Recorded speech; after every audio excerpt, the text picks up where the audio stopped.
এক মন দুধের মধ্যে এক ফোঁটা গোমূত্র ফেললে যেমন পুরো দুধটাই নষ্ট হয়ে যায়, তেমনি শুধুমাত্র একটি লোকের কারণে একটি প্রতিষ্ঠানও নষ্ট হতে বেশি সময় লাগে না। এমনই হয়েছে ইউনিয়ন ব্যাংকের ক্ষেত্রে। সারা দেশেই ইউনিয়ন ব্যাংকের শাখা রয়েছে, রয়েছে বহু আমানতকারী। প্রতিযোগিতার বাজারে যখন রাষ্ট্রায়ত্ত ব্যাংকের পাশাপাশি অন্যান্য ব্যাংকগুলিও আকর্ষক সুদে গ্রাহকদের টাকা জমানোর কথা ঘোষণা দেয় অথবা ঋণ দেওয়ার ক্ষেত্রেও সহজ সরল শর্তের কথা বলে গ্রাহকদের আকৃষ্ট করে, সেক্ষেত্রে ইউনিয়ন ব্যাংকও অন্যান্য স্থানে সুনামের স্থানে কাজ করেছে। কিন্তু উদয়পুরেই যে অত গণ্ডগোল, না, অন্য কোনো ব্যাংকের কর্মীর কারণে কিন্তু ইউনিয়ন ব্যাংকের সুনাম নষ্ট হচ্ছে না, হচ্ছে খোদ ব্যাংকের সিনিয়র ম্যানেজার নিতাই দেববর্মার কারণে। এই লোকটার যেন টাকার খাই মেটে না। কিছুদিন আগে কতিপয় ব্যক্তিকে লোন পাইয়ে দেওয়ার নাম করে ঘুষ নেওয়ার অভিযোগ উঠেছিল নিতাই বাবুর বিরুদ্ধে। সেই সময় দুরন্ত টিভিতে সেই খবর প্রকাশও করা হয়েছিল। বিগত দিনে ঘুষ কাণ্ড নিয়ে নিতাই দেববর্মার বিরুদ্ধে যতগুলো খবর সম্প্রচারণ হয়েছিল, ওইগুলোর মধ্যে পুনরায় আবার এক ঝলক তুলে ধরছি মাননীয় দর্শক মণ্ডলীর সামনে। গত পর্বে যেখানে শেষ করলাম সেখান থেকেই শুরু করছি। দুরন্ত টিভি যখন কোনো সংবাদ পরিবেশন করে তার পুঙ্খানুপুঙ্খ তথ্য হাতে নিয়েই সংবাদ পরিবেশন করে। গত পর্বে 5715010100500025 এবং 57150504000166 নম্বরের দুই অ্যাকাউন্ট হোল্ডারের কাছ থেকে লোন দেওয়ার নামে কত টাকা কোন চেকের মাধ্যমে ঘুষ নিয়েছে অভিযুক্ত সরকারি ব্যাংক ম্যানেজার তার তথ্য তুলে ধরেছিলাম। দুরন্ত টিভির দর্শকদের আর অপেক্ষা করায় না অভিযুক্ত ব্যাংক ম্যানেজারের নাম জানাতে। 2008 সালে শীতলাবাড়িতে শুরু হয় ইউনিয়ন ব্যাংক। 2011 সালের প্রথম দিকে যোগ দেন অভিযুক্ত ব্যাংক ম্যানেজার নিতাই দেববর্মা। বিগত পর্বগুলোতে গুণধর ম্যানেজার নিতাই বাবুর দুর্নীতির তথ্যই তুলে ধরেছিলাম। তিনি ম্যানেজার হিসেবে যোগ দেওয়ার পর থেকে প্রায় 83 জনের কাছ থেকে লোন দেওয়ার নামে ঘুষ নিয়েছেন। কোনো কোনো ক্ষেত্রে সিকিউরিটি বাবদ কিছুই নেননি। তা অবশ্যই এটি তাদের ক্ষেত্রে প্রযোজ্য যারা উৎকোচটা একটু বেশি দিয়েছেন। প্রমাণ হিসেবে একটু পরেই তুলে ধরছি। আরেকটি বিষয়ে জানিয়ে রাখি, তিনি যাদেরকে লোন দিয়েছেন তাদের বেশিরভাগই উপজাতি সম্প্রদায়ের। তাদের সরলতার সুযোগ নিয়ে লোনের 1/5 সিকিউরিটি নিয়ে ঘুষের বদলে লোন দিয়ে দিয়েছেন। এমনকি অবৈধ পদ্ধতিতে বেশ কয়েকজনকে লোন দিয়েছেন কোনো কিছু যাচাই না করে। 2011 সালের স্টাম্প কেলেঙ্কারির নায়ক খগেন্দ্র আচার্যের অংশীদার প্রদীপ কুমার দেবের গুণধর কনিষ্ঠ সন্তান সুমিত দেবের নামে ইউনিয়ন ব্যাংক থেকে লোন দেওয়া হয়, যার নম্বর হলো 5715050400000112। তবে আরেকটি বিষয় জানিয়ে রাখি, এই অ্যাকাউন্ট নম্বরটি জয়রাম স্টোরের নামে, প্রোপ্রাইটার সুমিত দেব, ঠিকানা রমেশ চৌমুহনী। জয়রাম স্টোরটি আয়রনের দোকান হিসেবে লোনের জন্য দেখানো হয়েছে। মজার বিষয় হলো এই নামে কোনো আয়রনের দোকান রমেশ চৌমুহনী এলাকায় নেই। ইউনিয়ন ব্যাংকের ম্যানেজার নিতাই দেববর্মাকে 2 লক্ষ টাকা ঘুষ দিয়ে খিলপাড়ার প্রদীপ কুমার দেব 8 লক্ষ টাকা লোন নেন, তাও আবার ছেলের নামে ভূঁইও দোকানের কাগজপত্র দিয়ে। গত 5 বছরে বা তার আগে জয়রাম স্টোরের নামে কোনো দোকান রমেশ চৌমুহনী এলাকায় ছিল না। কি করে যাচাই ছাড়া ইউনিয়ন ব্যাংকের ম্যানেজার নিতাই দেববর্মা 8 লক্ষ টাকার লোন ডিট জালিয়াতির অন্যতম পাণ্ডা প্রদীপ কুমার দেবের কনিষ্ঠ পুত্র সুমিত দেবকে দিয়ে দেয়, তা নিয়ে প্রশ্নের সৃষ্টি হয়েছে। দেবেনি বা না কেন? ম্যানেজার বাবু যে 2 লক্ষ টাকা ঘুষ নিয়েছেন, সুমিত দেবকে প্রথমে 6 লক্ষ টাকা লোন দেওয়া হয়, বাকিটা পরে।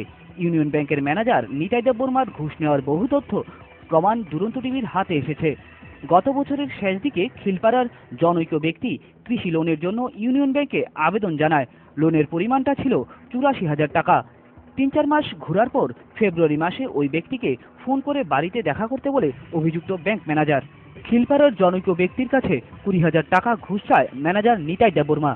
ওই জনৈক ব্যক্তি ঘুষ দিতে অস্বীকার করায় পরের দিন তার সমস্ত কাগজপত্র ফিরিয়ে দেয়, এমনকি ওই ব্যক্তির সাথে খারাপ আচরণও করে। গত অর্থবর্ষে বেশ কিছু বেকার যুবক ডিআইসি থেকে স্বাবলম্বন বা পিএমইজিপি লোন স্যাংশন করিয়ে ইউনিয়ন ব্যাংকে জমা দেয়। যারা ওই ব্যাংক ম্যানেজারের কথা অনুযায়ী ঘুষ দিয়েছেন তাদের লোন পাস হয়েছে, যারা দিতে অস্বীকার করেছেন তাদেরটা ফিরিয়ে দিয়েছেন। এমন বহু নিদর্শন রয়েছে আমাদের হাতে। তিনি যতজনকে লোন পাইয়ে দিয়েছেন তাদের বেশিরভাগই উপজাতি সম্প্রদায়ের। তদন্তক্রমে দেখা যায় যে ওই উপজাতি সম্প্রদায়ের যুবকদের উপর একরকম চাপ সৃষ্টি করে ঘুষের টাকা নিয়েছেন। নিতাইবাবু গভীর জলের মাছ, তিনি যাতে আইনি জটিলতায় না পড়েন তার জন্য সরাসরি অ্যাকাউন্ট পেমেন্টে ঘুষের টাকা নিতেন না, এমনই এক তথ্য তুলে ধরছি। কিল্লা ব্লকের উত্তর ব্রজেন্দ্রনগর এলাকার এক যুবক বিমল সাধন জমাতিয়াকে পিএমইজিপি প্রকল্পে 12 লক্ষ টাকার লোন দেয় ইউনিয়ন ব্যাংকের ম্যানেজার নিতাই দেববর্মা। তবে এই লোন এমনিতেই দেননি, তার জন্য বিমল সাধন জমাতিয়া 2,25,000 টাকা দিতে হয়েছে নিতাই বাবুকে। কথায় আছে, টাকার নাম বাবাজি, টাকা দিলে লোন নিতে লাগে না কোনো ঠিকুজি। এমনটাই হলো বিমল সাধন জমাতিয়ার ক্ষেত্রে। এবছরের 18 মার্চ 5715050700000103 অ্যাকাউন্ট নম্বরে লোন বাবদ 12 লক্ষ টাকা ঢুকে। বিমল সাধন জমাতিয়ার সাথে চুক্তিপত্র অনুযায়ী 22 মার্চ তার অ্যাকাউন্ট থেকে 1,11,000 টাকা ট্রান্সফার করা হয় 5715020100003122 অ্যাকাউন্টে। আবার 25 মার্চ ভানলাল রোয়াতা মলসুমের ওই অ্যাকাউন্টে 1,14,000 টাকা ট্রান্সফার করা হয়। ইউনিয়ন ব্যাংকের ম্যানেজার নিতাই দেববর্মা নিজেকে আইনি জটিলতা থেকে বাঁচাতেই এই ফন্দি আটেন।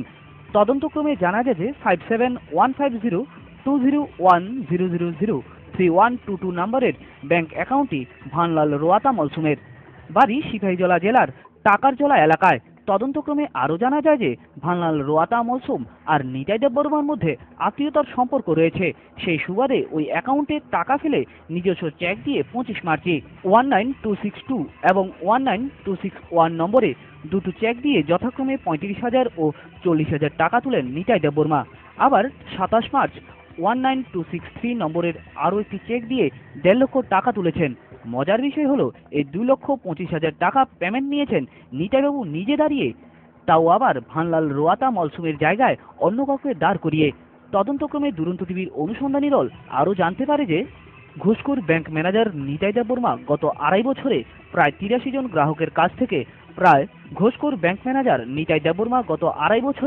প্রায় 83 জন গ্রাহকের কাছ থেকে প্রায় 1 কোটি টাকা ঘুষ নিয়েছেন। নিতাইবাবু নিজেকে যতই ঘুষকাণ্ড থেকে লুকানোর চেষ্টা করেনি না কেন, ধীরে ধীরে তার সব অপকর্মের তথ্য বেরিয়ে আসছে। আগামী পর্বে ইউনিয়ন ব্যাংক ম্যানেজার নিতাইবাবুর আরও দুর্নীতি ফাঁস হবে দুরন্ত টিভিতে। আরেকটি বিষয় জানিয়ে রাখি, ফেব্রুয়ারি মাসে বেশ কয়েকজনকে লোন দিতে পারবেন না বলে সাফ জানিয়ে দেন ব্যাংক ম্যানেজার। কারণ হিসেবে বলেন, এই অর্থবর্ষে লোনের বাজেট শেষ, আগামী অর্থবর্ষে আসুন তখন দেখা যাবে। ওই ব্যক্তিরা ঘুষ দিতে পারবেন না বলে তাদের ফিরিয়ে দেন। অথচ 18 মার্চ গত অর্থবর্ষে কি করে 12 লক্ষ টাকা লোন দিলেন ম্যানেজার বাবু? কোথায় থেকে উড়ে এলো এই টাকা? কেন অন্য গ্রাহকদের মিথ্যা কথা বলে ফিরিয়ে দেন? আরও কার কার কাছ থেকে কিভাবে কত টাকা ঘুষ নিয়েছেন, বিস্তারিত জানতে চোখ রাখুন দুরন্ত টিভিতে। এবার আবার আরেক বিতর্কে জড়িয়ে পড়লেন সিনিয়র ম্যানেজার নিতাই দেববর্মা। গ্রাহকদের সাথে দুর্ব্যবহার তো ওনার নিত্যদিনের ঘটনা। অভিযোগ কিন্তু এরকমই, গ্রাহকদের সাথে দুর্ব্যবহার করার অভিযোগ পেয়ে সাংবাদিক পেশাগত দায়িত্ব পালন করতে গিয়েছিল ইউনিয়ন ব্যাংকে। আচ্ছা, এবার বলুন তো নিতাইবাবু, শনিবার আপনি কি করলেন? আপনি ব্যাংকের ভিতরে গ্রাহকদের সাথে উত্তেজিত হবেন, আপনি অনেক কিছু করতে পারেন বলে হুমকি দেবেন, আর সেটা জনসম্মুখে আমরা প্রকাশ করতে পারবো না। এটা কোন ধরনের গণতন্ত্র? তা আপনি তো চিত্র সাংবাদিকের বিরুদ্ধে কেস করবেন বলে হুমকি দিয়েছেন।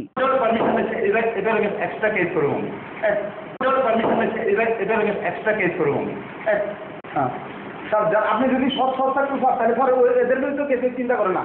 আপনি সম্বন্ধে একদিনের ঘটনা না স্যার। না, আমরা থানায় খোঁজ নিয়েছি, কোনো অভিযোগ দায়ের হয়নি। নিতাইবাবু, আপনি বোধহয় ভালো করে জানেন কেঁচো খুঁড়তে গিয়ে সাপ গর্ত থেকে বেরিয়ে যায়। আমরা আসলে ওই কেঁচো খুঁড়তে গিয়েছিলাম, কিন্তু এবার সত্যি বেরিয়ে এলো সাপ, বেরিয়ে পড়লো ঝোলা থেকে বেড়াল। সেই বিষয় আমরা সম্মানিত দুরন্ত টিভির প্রিয় দর্শক মণ্ডলের কাছে তুলে ধরবো। আচ্ছা নিতাইবাবু, সংবাদ মাধ্যমের উপর আপনারা তো রাগ কেন? সত্য উদ্ঘাটন করাটাই সংবাদ মাধ্যমের কাজ, আর আমরা সেই কাজটাই তো করছি। আপনি কথায় কথায় হুমকি দেবেন সাধারণ মানুষকে, আর সেই মানুষগুলো যখন অসহায় হয়ে আমাদের জানায়, সেই মানুষগুলোর পাশেই আমরা দাঁড়াই। যেখানে মানুষ নিপীড়িত অসহায়, সেখানেই দুরন্ত টিভি। আপনি ব্যাংকের গুরুত্বপূর্ণ স্টোররুমকে রান্নাঘরে পরিণত করেছেন, এরকম আর কোনো ব্যাংকে কি দেখতে পারবেন? হ্যাঁ, আপনি পারবেন। আপনি যে সিনিয়র ম্যানেজার, আপনার কথায় সবে উঠে বসে প্রমোশন নির্ধারণ করে, তাই নীরবে সবাই মুখ বুজে আপনার সব গুণকীর্তি সহ্য করে। আপনি এর আগেও ঘুষকাণ্ডে জড়িয়ে পার পেয়ে গেছেন। আপনার কারণে বহু আমানতকারী ইউনিয়ন ব্যাংকে অ্যাকাউন্ট বন্ধ করে দিতে বাধ্য হয়েছেও। যদিও এটা আপনাদের ব্যাংকের নিজস্ব বিষয়, আপনার অনৈতিক কাজের বিষয় আপনার উপরওয়ালারা দেখবেন। ঋণ নেওয়ার নাম করে আপনি যাদের কাছ থেকে ঘুষ নিয়েছেন, তাদের কাছ থেকে উপরন্তু আপনার কাছে নানা ভেট আসে বলেও তো খবর রয়েছে। শনিবারই তো আপনাকে আপনার বিশ্বস্ত ঋণ প্রাপক কলার ছড়ি দিয়ে গেছে। না, এও মিথ্যা বলুন না নিতাইবাবু। খান, আপনি কলা খান, মোরগের মাংস খান, খুব ভালো কথা। তাই বলে মানুষের সাথে খারাপ ব্যবহার করে, সাংবাদিককে হুমকি দিয়ে কি যে করেন নিতাই বাবু, বড্ড বেশি বেসামাল হয়ে যাচ্ছেন যে। আপনি কলা খান, মোরগ খান, খুব ভালো কথা, খেতেই পারেন মানুষের পকেট কেটে। তাই বলে সংবাদ মাধ্যমের দোষটা কোথায়? আপনি খেতে পারবেন আর সেই চিত্র আমরা দেখাতে পারবো না? ও না, আপনি তো আবার অনেক কিছু করতে পারেন, কি বলেন নিতাই বাবু?